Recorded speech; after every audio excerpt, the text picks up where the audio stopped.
चंदा जैतन चेहरा चेहरा मा जादू तोरी घर में लगे का पहरा घर आ जाऊं मैं तो।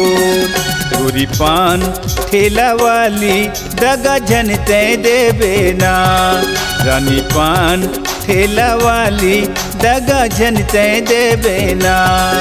तोर चंदा जैतन चेहरा चेहरा मा जादू तोरी घर में लगे का पहरा घर आ जाऊं मैं तो।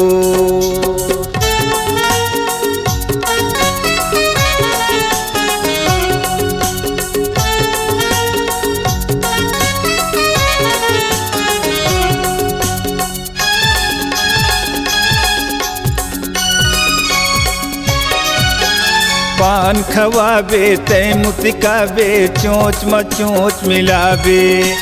चार चकिया माँ तोला घुमाऊं लाली बंगला पान खिलाबे। गोरी पान ठेला वाली दगा जन ते देवे ना, रानी पान ठेला वाली दगा जन ते देवे ना। तोर चंदा जैतन चेहरा चेहरा मा जादू तोरी घर में लगे का पहरा घर आ जाऊं मैं तो।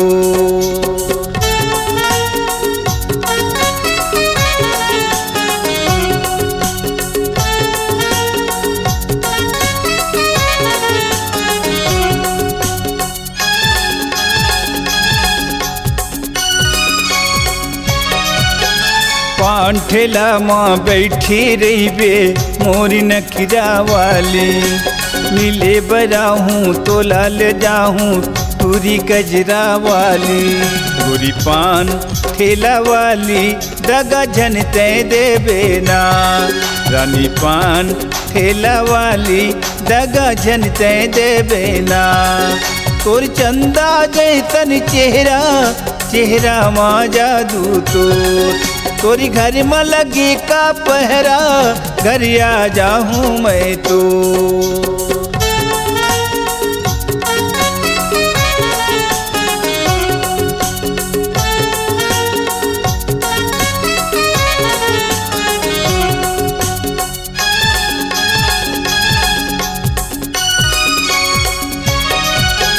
कत्था चुना लगा थत गोरी बैठे ते दुकान माँ। तत्कोन टूरा की जी जलत है तोरे चिवो मुस्कान माँ। गोरी पान ठेला वाली दगा जन ते देवे ना, रानी पान ठेला वाली दगा जन ते देवे ना। तोर चंदा जैतन चेहरा चेहरा मा जादू तोरी घर में लगे का पहरा घर आ जाऊं मैं तो। गोरी पान ठेला वाली दगा जन ते देवे ना, गोरी पान ठेला वाली दगा जन ते देवे ना। गोरी पान ठेला वाली दगा जन ते देवे ना, गोरी पान ठेला वाली दगा जन ते देवे ना।